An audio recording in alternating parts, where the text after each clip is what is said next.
Petta. We're spine surgeons at University Orthopedic Associates. We have an office here close by in Wall. We have an office up in Somerset. We have an office in Princeton. We do surgeries at Robert Wood Johnson Hospital in New Brunswick, Jersey Shore Medical Center close by in Neptune, and a couple of surgery centers throughout. So we're going to talk today about cervical disc replacement. We'd like to thank Zimmer Biomet for putting this together. They're the company that manufactures one of the more popular cervical disc replacement devices out there called the Mobi-C, so we'll talk a little bit about that today. And we'll keep it pretty informal. If you want to just ask questions throughout, that's fine. We have a little bit of a talk put together by the company about cervical disc replacement, and then we each have a couple of our own patients to present to you guys, just so you get a sense of what kind of patients we're operating on and who we could use this for. So that's it. So cervical disc problem, cervical disc disease is very prevalent throughout the U.S. Right? This includes degenerative conditions, but most specifically what we're focusing on today is issues with cervical disc herniations. Right? It causes a significant amount of neck pain, it causes a significant amount of disability related to pinched nerve and radicular pain, which can present as numbness, pain, weakness, etc. Luckily, the prognosis for patients with disc herniations tends to be pretty good. A lot of these patients do get better without ever resorting to surgical intervention. And usually the first approach at treating these patients with disc herniations focuses on that. We'll touch on that today.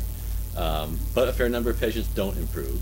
And there are a number of surgical interventions that we sometimes employ to fix and make better these patients that have ongoing pain and disability from disc herniations. So we'll talk about those options today. Historically, the main operation to address a cervical disc herniation has involved fusing the cervical spine after you take the disc herniation out. And so over the last couple decades or so, there's been a lot of research and development into alternatives to fusion, because there are some downsides to fusion, particularly in a younger patient, that we like to avoid later in life. And that was kind of the impetus behind the development of a cervical disc replacement. So we're going to talk about that throughout the talk. So what causes disc problems in the neck? Well, as we age, our spines age with us, and the discs age. First, there's a sort of a dehydration of the disc, and as the disc dehydrates a little bit, there's sort of deterioration of the cartilaginous components. And it's typically an unhealthy disc, or a disc that has some underlying degeneration that's prone to becoming injured and having a herniation. And what will happen is, over time, the disc will start to collapse, bone spurs will start to form, and eventually the gelatinous material inside, called the nucleus pulposus, will sometimes protrude or basically come out through an annular tear in the lining of the disc called the annulus. So soft cartilaginous material from the disc itself can herniate out, pinch a nerve, and cause symptoms related to a disc herniation. Where commonly we're treating issues related to underlying degenerative issues in the disc itself. So as that disc loses its height and the cartilaginous material starts to degenerate, there are these reactive changes in the bone that develop, kind of trying to stabilize that area, and you get overgrowth of the bone, you get some bone spurs that form called osteophytes, and sometimes that's the offending agent that'll pinch a nerve and cause symptoms related to cervical disc disease. So symptoms that patients with a cervical disc pathology or cervical disc herniation will commonly present with, neck pain being the most common, followed by pain radiating into the arm, usually in the distribution of the nerve that's being impacted by disc herniation. So common referred patterns of pinched nerve pain include pain referred to the shoulder, the periscapular region, and down into the arm and the different nerve distributions. Very commonly there is associated numbness and tingling in that distribution. Commonly there might be weakness in one or two of the affected muscle groups that nerve might supply. And then there's physical exam findings that we'll pick up on, like a positive Sperling maneuver where you further compress the pinched nerve and you can reproduce the pain. You might see changes in reflex examination, etc. And this does have a significant impact on patients in terms of their ability to function in daily life. Things like driving, working, lifting, personal care, recreational activities. So it's associated with a pretty significant level of disability. Treatment options, the standard is we first try with conservative things, particularly if a patient presents and it's relatively acute or recent onset of symptoms, because the natural history of a disc herniation is pretty favorable. So usually what we'll do is recommend a period of relative rest and activity modification, avoidance of the things that will aggravate and trigger pain. We'll come up with a treatment modality to try to address or treat the pain. one component of that is medical management. So we'll initiate treatment with NSAIDs. Sometimes we'll put the patient on an oral steroid taper or corticosteroid orally to try to calm down some of the inflammation and swelling. Other agents such as muscle relaxants or analgesics or opioids in the short term are sometimes effective controlling the acute pain that patients have from this. And we give it some time, and we employ other modalities like physical therapy, chiropractic care, sometimes things like acupuncture are effective, because a lot of times symptoms will improve within those first few weeks. But as you guys all know, there are obviously a percentage of patients that don't respond to those methods. And if they failed the usual conservative methods that we've trialed and they have significant disability from this pain or significant neurologic deficit, we'll then have a discussion about surgical intervention to fix the problem. So the next two slides kind of go through all the surgical options to address cervical spine problems or pathology. This slide talks about two operations where we actually go posteriorly or through the back of the neck.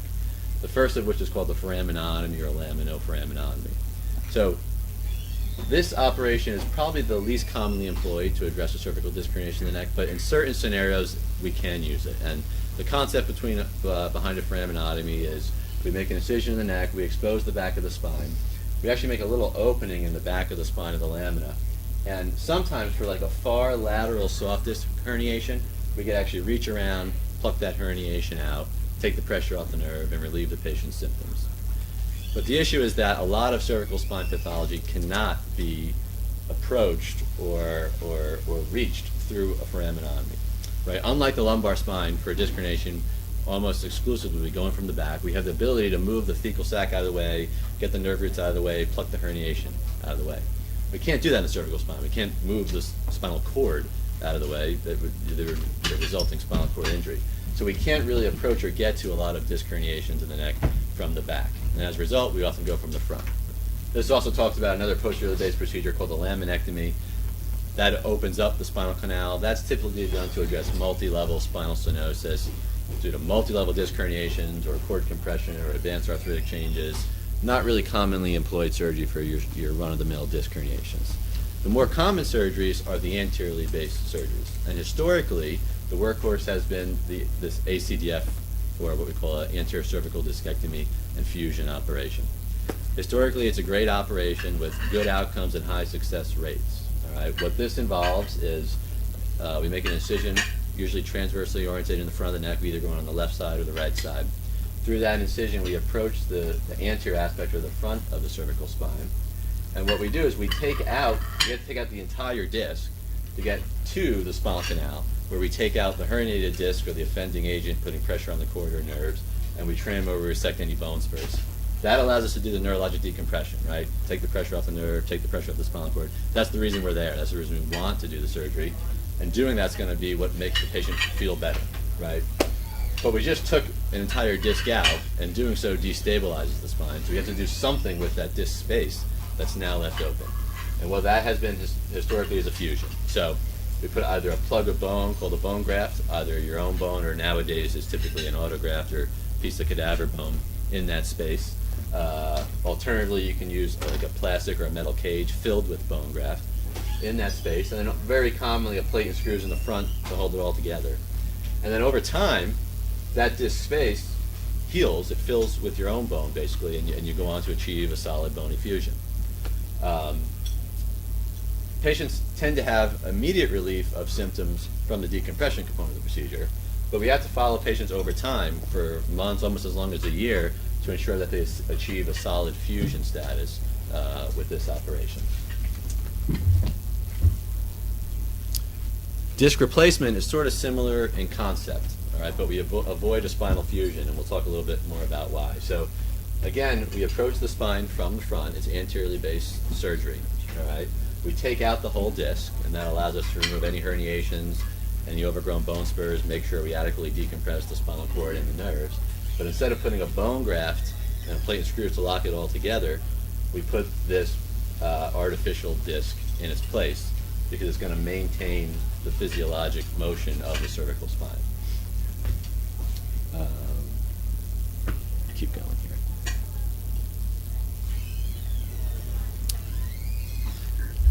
So if we've done the fusion for so long, why abandon it? Right? Historically, an ACDF or anterior cervical fusion has been a great operation with relatively high success rates. The issue is that when you fuse the spine, you're taking away, every segment of the spine is a motion segment. They all move. And when you fuse a segment of the spine, you're eliminating motion at that segment. And what that does is it changes the mechanics of the cervical spine a little bit, such that there's increased stress or biomechanical force on the disc space above a fusion or below a fusion. And what we found is that those disc spaces are prone to developing sort of advanced degeneration, all right? And this phenomenon is called adjacent segment disease. All right, so this is like a super old X-ray that depicts that. This is before they even used cervical plates. But this is an example of somebody who presumably had an ACDF, a C5, C6 at some point in his life for a cervical disc herniation in the late 70s. And look how healthy his 4 or 5 disc was at that point in time. Then time goes on, a decade later, he's got pretty significant degenerative changes of his disc.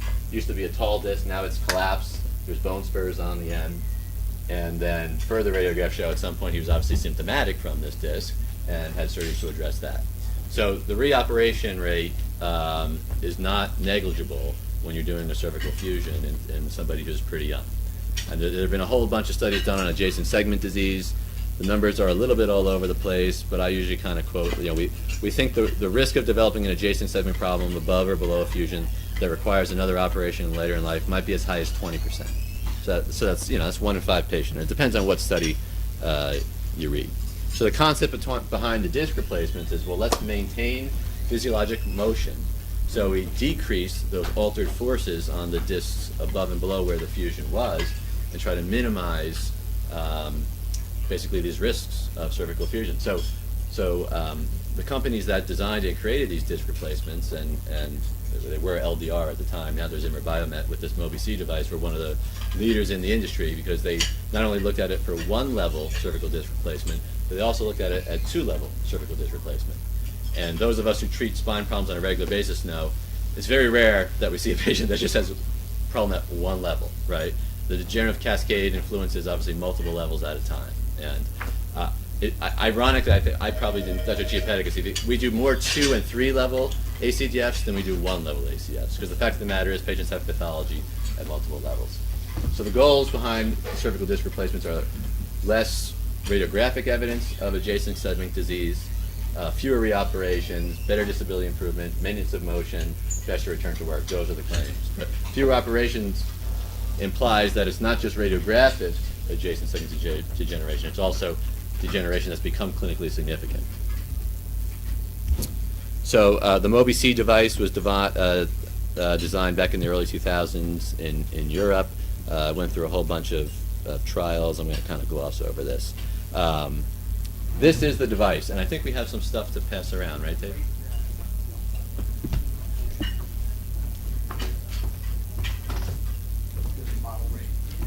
Sorry, I'm like.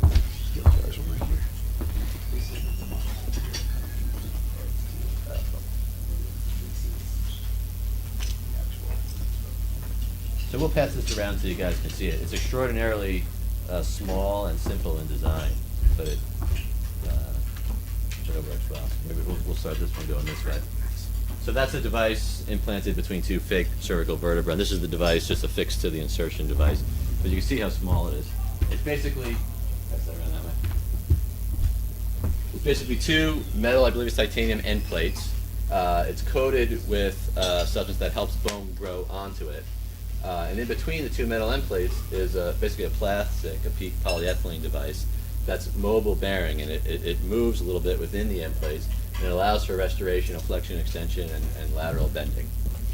And the nice thing about this device, which is unique to this device compared to some of the other models, is that we don't really do much sort of bony work here, right? We don't have to cut the vertebrae or chisel bone away. You literally just, you do your decompression, you insert it into the space, the teeth grip onto the end of the vertebrae, and that's it. So it makes the surgery relatively simple, quick, and you're not eliminating bone, which is important in the future if there were any reason you had to go back in and reconstruct the spine. So this kind of goes through some of the relevant MobiC clinical trials here, which were instrumental in both getting the FDA approval for this at single level, but then more importantly at the 2 levels, which was unique to the MobiC device. So they conducted a study at 24 centers in the U.S., about 600 patients. They did 1 and 2 level studies. Patients were randomized to go into the ACDF category for cervical disc herniation or the cervical disc replacement category. They initially submitted results at 2 years to get the FDA approval, but they followed patients for as far as 7 years, and they tracked clinical outcomes that far out. So in terms of clinical outcomes, this is really hard to read. I apologize about that. So this is them looking at adjacent segment disease, and they look at adjacent segment disease at 24 months, I think it's 48 months, and then 60 months. And this was for the 2-level arm of the study. And basically at every time point, there was statistically significant less radiographic adjacent segment disease for the disc replacement group as compared to the fusion group. The bone doesn't want to grow around it, cause a fusion? It doesn't, or it shouldn't. That is a theoretical risk or concern. And part of that comes down to patient selection. And so it's getting a little ahead of ourselves. But for instance, if you have a profoundly arthritic spine, the only way you could get in through that disc to decompress the spine is to take away a lot of bone. And if you're taking away a lot of bone, you're actually sort of creating this osteogenic response. And so the risk is that you could form heterotopic bone and go on to fuse in an area where you don't want it to fuse. So advanced arthritic changes are sort of like a relative contraindication. You want this to be a disc that has in a younger patient, that has just very mild degenerative changes, and the main issue is the herniation, not the underlying arthritic changes. It shouldn't, but if you're doing it on a spine that's so arthritic to begin with, it's probably not moving like it should, and that might be why you're at risk of getting that heterotopic bone formation. Do they do that in the lumbar spine as well? This is not, no, this is cervical only. This was not the lumbar spine yet. So then they looked at reoperation rates 5 years down the road, and they compared subsequent surgeries in the ACDF arm versus the cervical disc replacement arm. So in the ACDF arm, an reoperation would be for like a pseudoarthrosis or non-union or adjacent segment issue. And then again here, the time points are, I apologize, it's so blurry. The time points are 24 months, 36 months, 48 months, and 60 months. And again, statistically significant reoperation rates at each time point. They looked at range of motion for as long as 5 years following these patients post-op. And so what they found is they compared it to the patient's baseline range of motion before surgery. And they actually found there was improved range of motion and flexion and extension that was maintained for the 5 years. And lateral side bending motion was at least maintained. So there was no loss of motion, and there was actually some increased range of motion in the flexion and extension vectors, probably presumably because you get rid of the patient's pain and now they're more comfortable. But we've at least documented we've maintained some physiologic range of motion. Any studies on coupled movement? What's that? Any studies on coupled movement, lateral flexion, rotation? I don't know, actually. I don't know. I don't know if they did rotation. Do you happen, anybody know the answer to that question? It wasn't an outcome, it's more like white papers and black cancer testing. So really this is the only device on the market that allows for that couple. So the ability for that thing to translate into your posterior polyfloor is really mimicking the biomechanics. Yeah, the device allows it. The device can bend in any plane. The issue is I don't know if they track those range of motion outcomes long-term over 5 years. I'm not aware.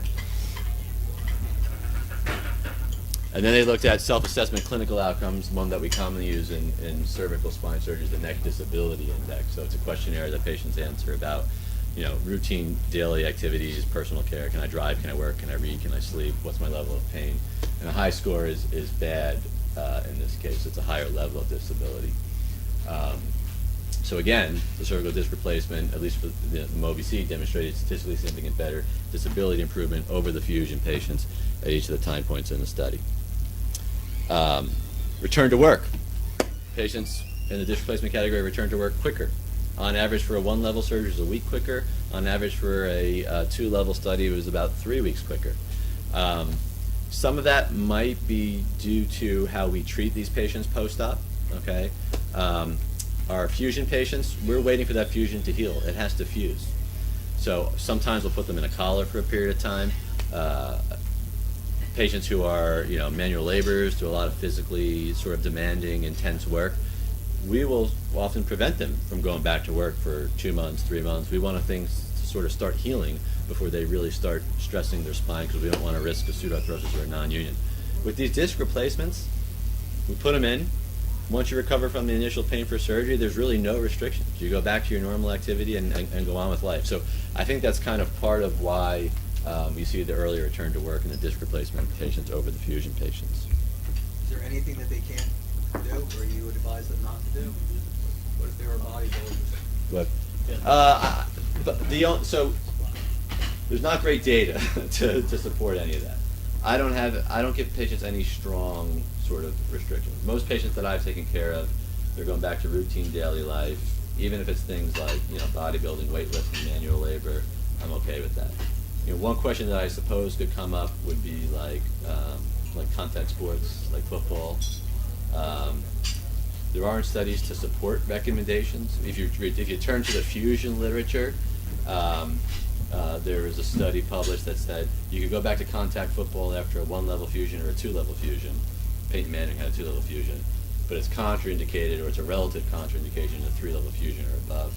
But I think some of the risks associated with that are because of the altered biomechanics that you create by doing the fusion. I haven't been in a situation where I've had somebody wanting to go back to contact sports yet. I don't know if I would. I don't know what I would do. It depends on what would you do. Somebody was. Let's say you did this on a college D1 football player. Let's say you did 1 level. You choose. Yeah. Wrestlers, I would Yeah. Peyton Manning. Peyton's trying to play. The concern. Peyton had 3 foraminotomies and failed. Right, it failed. Finally had the fusion. The concern is this is a moving part, right? So in theory, if you were overly aggressive, I suppose that device could dissociate, right? The end plates are going to be fixed to the bone, but you worry about that plastic polyethylene piece in the middle. It's mobile. It's made to move. It wants to move. But I suppose some sort of exaggerated extreme range of motion in the neck could cause that to dissociate. One of these folks shows up in our office with a disc replacement who's having problems at another level. Do we have to be concerned about Manipulation. Again, not good data to support. I would say gentle stuff, I think, would be reasonably well tolerated. It would take a lot of forces transmitted through multiple levels in the spine to distract this to the point where you would have some sort of failure of the device. But I do think you should be cognizant that it's there and maybe not be overly aggressive. Has anybody had the experience of taking care of a patient that's had a cervical disc replacement? A lumbar, okay, but not cervical. Yeah. I think some gentle traction's okay. They've done some studies. How many newtons of force you have to before it fails. It's like some crazy high number. I think gentle traction should be well tolerated. Anybody have any other thoughts on that? Can you testify in malpractice cases? Why? Just a joke.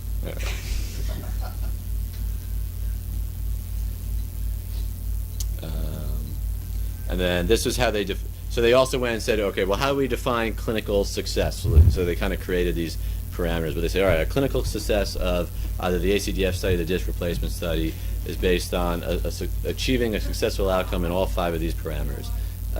You achieve a good radiographic success. In the case of a fusion, you go on to a bony fusion. In the case of cervical disc replacement, you maintain the disc height and there's no complication with the components. Neurologic success, you get relief of your radicular pain, numbness, you get improvement in your neck disability index, and there's no device-related complications or no reoperation. So there was a pretty significantly higher success rate in terms of patients that actually achieved all 5 of those parameters in the disc replacement group as compared to the fusion group. And there's a much greater difference in the 2-level study. And you know, the thought process is the efficacy of fusion, or I should say the risks of a fusion failing or having a pseudoarthrosis increases as you increase the number of levels of the fusion. And the point that they make here in the article is that we think we minimize that risk of multi-level operations in the disc replacement surgery. And basically they proved in the 1-level studies there was non-inferiority, so the data supported disc replacement over fusion. Not statistically significant, but they at least demonstrated non-inferiority. But they did demonstrate statistical superiority in the 2-level disc replacements over the 2-level fusions. So we're going to go on to talk about cases, because that's a little more interesting. But if there's any more questions, we can entertain them now real quick. No? Contraindications. So some of the standard contraindications are if there was some reason you want to put some sort of prosthetic device in a patient, like underlying infection or something like that, or a patient with like ankylosing spondylitis or something like that. Patients with advanced arthritic changes, that's a relative contraindications. Patient with some sort of fixed cervical deformity like a kyphosis, that's a contraindication. And then we're sort of getting a little, I don't want to say experimental, but that's not the right word. But there are some scenarios where we consider doing this, and it's not your standard indication.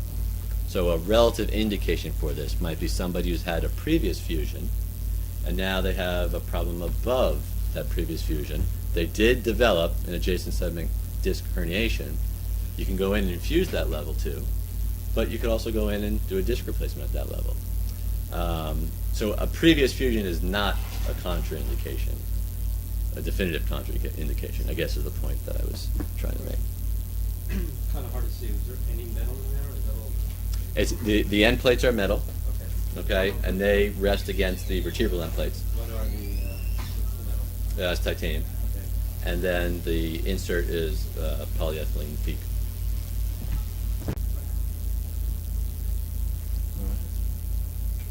All right, so I just have 2 cases to show. First case is a gentleman who is 27 years old. He was right-handed. He came to my office complaining of neck pain, and he had pain that was radiating to the shoulder blade, was radiating to the upper arm, was going to the forearm. He had a lot of numbness and tingling, mostly like the thumb and index finger, what I'd consider to be like a C6 distribution. And he had some right arm weakness. He initially developed these symptoms 2 years ago. He went through the usual conservative treatment program then and got somewhat better, but maybe had some residual numbness and tingling, if I'm recalling it correctly. And then 4 months before I saw him, symptoms started getting dramatically worse again, and the pain came back, the numbness and tingling came back, the weakness came back. So during that period of 4 months, he reinitiated a course of therapy. He was trialing NSAIDs, he was taking muscle relaxants. He was a healthy guy. He worked for some like beer distribution company in Manhattan, and he was having a hard time working. He had some limited range of motion of his neck on exam. He did have a positive Sperling's maneuver on the right. It reproduced pain and numbness, some diminished sensation, and he had some weakness of the biceps, wrist extensors, and triceps. Not horrible, but he noticed it, and I was able to pick up on it on exam. So this is just a plain lateral radiograph. I also get flexion and extension views routinely in the office. I didn't include them because they weren't relevant. There was no. Oh, so instability would be another contraindication for disc replacement, by the way. He had no instability on his flexion and extension radiographs. His lateral neck radiograph looks pretty good. He maintains his cervical lordotic alignment. The height of the disc faces are reasonably well preserved. He's 27. He doesn't have any early onset degenerative changes. Then we sent him for an MRI.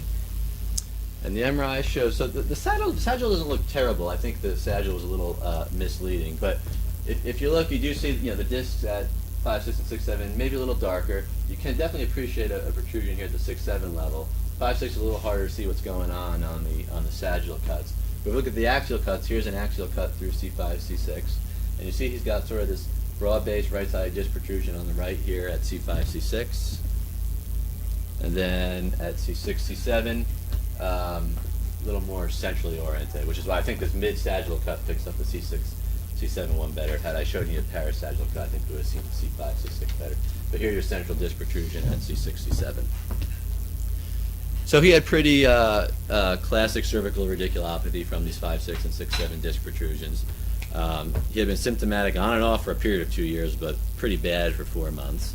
And he elected to move forward with surgery. So here's a young, healthy, active guy. He exercised on a routine basis. No degenerative changes. He's got long life ahead of him. He is kind of like, he's like, in my mind, the perfect candidate for a cervical disc replacement. Neck's not arthritic, soft disc herniation, radiculopathy, young patient. So we decided to treat both levels, 5, 6, and 6, 7, do a discectomy and a cervical disc replacement. So here's what it looks like. That's an AP X-ray and a lateral X-ray. And he did great. Basically, these operations, almost regardless of whether you do the disc replacement or the fusion, they wake up, their arm pain's gone. So and that's like rewarding, right? The patients love you right away. The neck pain from anterior base surgery is pretty minimal.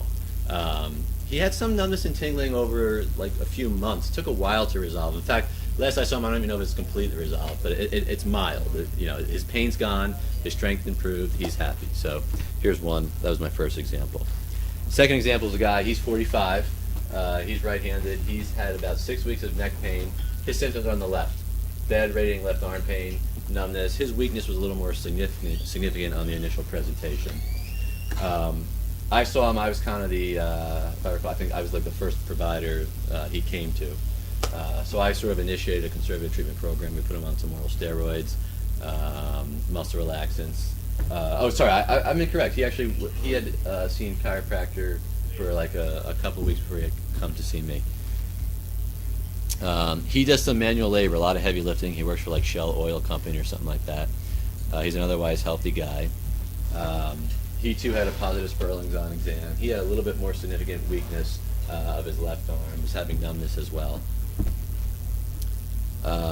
So I initiated the workup. These are lateral X-rays.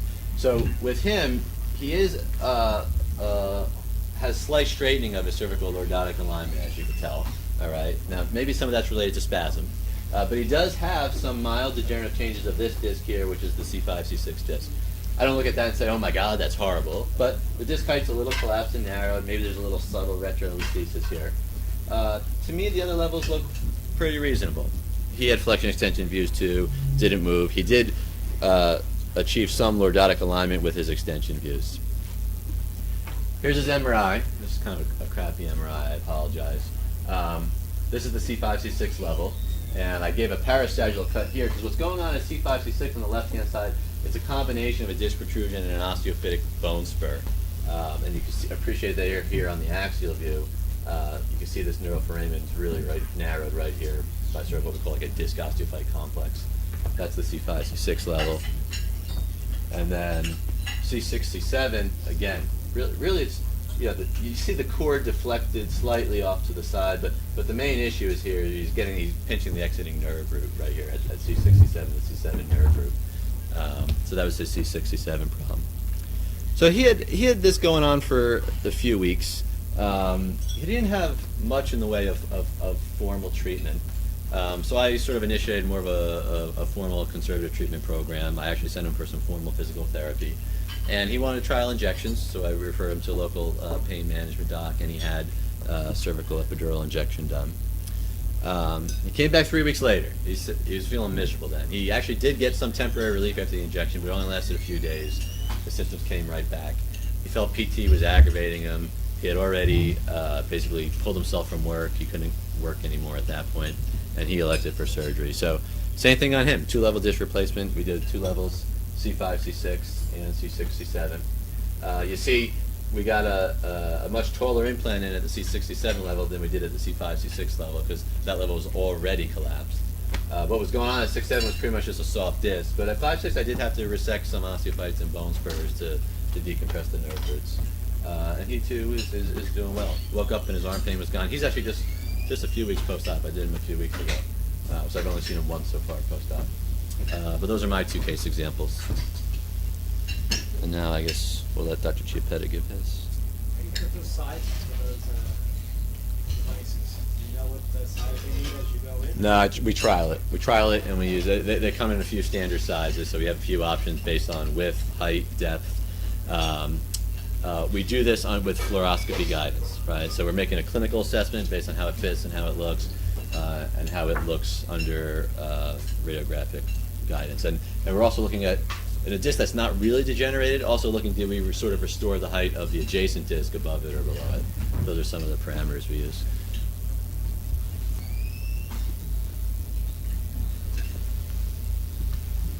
All right, so I'll do a couple cases here. So the first one's a 38-year-old male. He's had 2 prior cervical fusion surgeries. In 2007, he had his first one at the level of C6, C7. He was involved in a ski accident and had surgery, I think in Vermont or something. And then 3 years later, in 2010, he had a second cervical fusion at the level above at C5-6 with adjacent segment disease and herniated disc with arm pain. So a relatively, close time frame for 2 surgeries, unfortunately, for a young male. So he presented mostly with pain. His symptoms were mostly bilateral upper extremities, numbness, tingling. He was having some difficulty with fine motor coordination. He works in IT. He was having trouble typing. He had a young child, and he found it difficult to reach and hold the baby without feeling he was going to drop the child. Every time he ran, when he would jog on a treadmill, he'd feel shooting pains down his cervical spine, down the center of his back, that would make him stop. So we presented him. We got some imaging on him. We got some prior X-rays as well as MRI. So here's the MRI. So he had his prior cervical fusions in the past. So his fusions were down here, levels C6-7, C5-6. Here we go, our spinal cord, and the adjacent level C4-5 actually looked, pretty good. At C3-4 is having a central disc protrusion, which here on the axial view is much more prominent here. So a lot more cord compression here. Typically we like to see CSF surrounding the cord at each level, and there you can see some pretty significant spinal cord compression. And then we say, MRIs are typically taken in the supine position. Usually they're position of comfort. So once they're up and walking and moving, they get more of a dynamic cord compression with more nerve and nerve root pathology and myelopathic symptoms as they flex and extend their neck throughout the day. These were his X-rays, which again, here are his prior fusions. He had prior C6-7, prior C5-6. The discs above actually look pretty well maintained. We don't see a lot of arthritic degeneration. So adjacent segment disease come in different disguises. Disc degeneration, spinal stenosis, spondylolisthesis, or a combination of all 3, including disc herniations and nerve root compression. So, adjacent segment disease is characterized differently. So basically because of that, we just decided what would be his options, okay? So again, here's even some more views here of his MRI. C3-4 disc herniation. So now he's got an HMP, he's got severe stenosis at C3-4, and this is 2 levels above his prior fusion. So we have a skip level at C4-5 because C4-5 is normal. So he'd gone through physical therapy, anti-inflammatories, he's taking some occasional pain medication. He was getting progressively worse over months. So now what? So now we have to, what do we do at this point? So a guy like him, he's 38, he's already had 2 spine surgeries. So what are his options? So he could have another cervical fusion at C3-4, but then C4-5 in between is a floating disc. You have a cervical disc replacement, and posteriorly you can do a laminectomy plus or minus a fusion, or a laminoplasty where you kind of unroof and partially hinge the lamina to decompress the cervical spine. So after talking with him and going through the literature, this is a different prosthesis, disclaimer. I did perform a C3-4 discectomy and disc replacement. So this is, again, 2 levels above his prior fusion. And here's the prosthesis here and here. Prior fusion devices there. So surgery went fine. We were able to find a large central disc herniation, which we resected. 18 months post-op, so we have a good follow-up. I've even seen him since, and now he's like 2.5 years since surgery. He's symptom free. He has no neck pain. He has excellent preserved range of motion, no radicular pain. So he did very well post-op, and he was able to return to work fairly quickly and get back to help taking care of the kids and domestic duties and all that fun stuff. All right, so.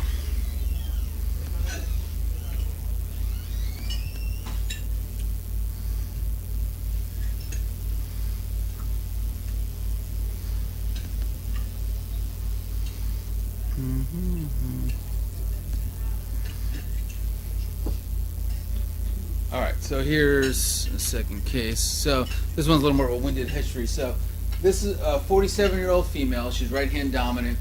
She had basically neck pain for several years with increased symptoms over the past several months. Everything was doing well until she had a fall a few years prior, which started all her symptoms. So her major complaints: neck pain, bilateral arm symptoms, tingling and pain in her fingers bilaterally. She had pain in her left shoulder and left elbow. She felt she had some intrinsic weakness of the hand. If it was dropping things, had some numbness in the hand and fingers as well. She had gone through physical therapy in the past, lots of conservative treatments. With therapy, she feels she got worse. She had 2 epidural injections with no improvement of her symptoms. But she's fairly healthy. She's using Neurontin, gabapentin, and muscle relaxant for pain control. And importantly, she is also a smoker. She smokes about a pack of cigarettes a day. So here's her imaging. So here's a lateral X-ray. That's her neutral position. So she obviously has loss of cervical lordosis here, and she has, pretty moderate collapse at C5-6. I say mild to moderate at C6-7. We can see a little bit of some mild facet joint arthrosis here, but not, nothing significant. And that's extremely important to look at when determining fusion versus disc replacement. Is the integrity of facet joints. Very arthritic facet joints will not do well with cervical disc replacement because of the maintained motion through arthritic facet joints, which will cause continued axial neck pain. So in terms of her MRI, this is a sagittal view of the MRI, and you can kind of see here levels. So central canal here. So here at C5-6, you have obviously central disc herniation here. C6-7, even kind of a larger disc herniation here. And again, we lose the anterior CSF, anterior to the cord, with obvious spinal cord compression at 2 levels, C5-6, C6-7. Here are the axial views. So on the left here, your left, we have the C5-6 level, on the right we have C6-7. And we could see at C5-6, she has sort of like almost like what we call dumbbell-shaped disc herniation with extension of disc herniation to the bilateral foramen, which are compressing the exit nerve roots pretty severely, causing severe foraminal stenosis.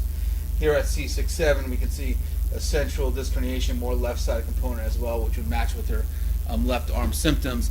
And again, when you look at her X-ray and she has arthritic changes of the spine, some arthrosis, these are going to be some sort of calcified disc herniations with 2 years of symptoms. They're likely not going to be soft disc herniations. So, woman, she obviously, came for surgical consultation.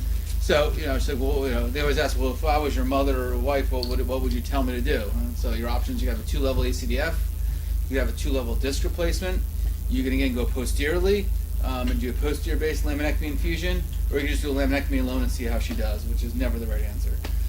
So really the best 2 options, anterior disc replacement or fusion, posterior laminectomy infusion. It's an option, but there are a lot of things to consider when doing that.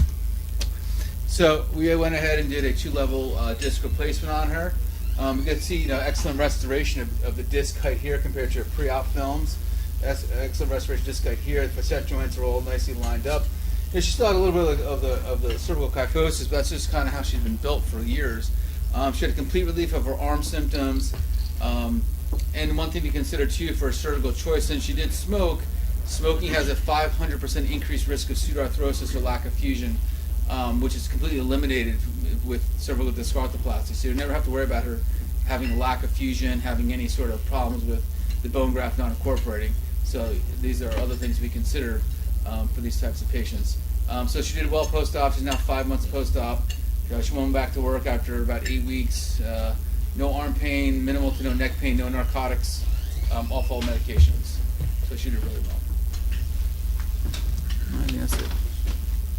All right. Any questions about? Obviously, the disc replacement is it for everyone? No. if you have a hammer and nail mentality with these, you'll have, fairly mixed bag of results. I think it's very, very important to critically evaluate each patient, their symptoms, their pathology, imaging. CT scanning can be helpful if you're not sure, to look at the integrity of the facet joints. Obviously, smoking is a big issue for fusion patients, so that kind of is something that you don't have to worry about with disc replacement surgery. It is only indicated for 1 or 2 levels, so anything more than that is experimental, and getting insurance authorization is almost impossible.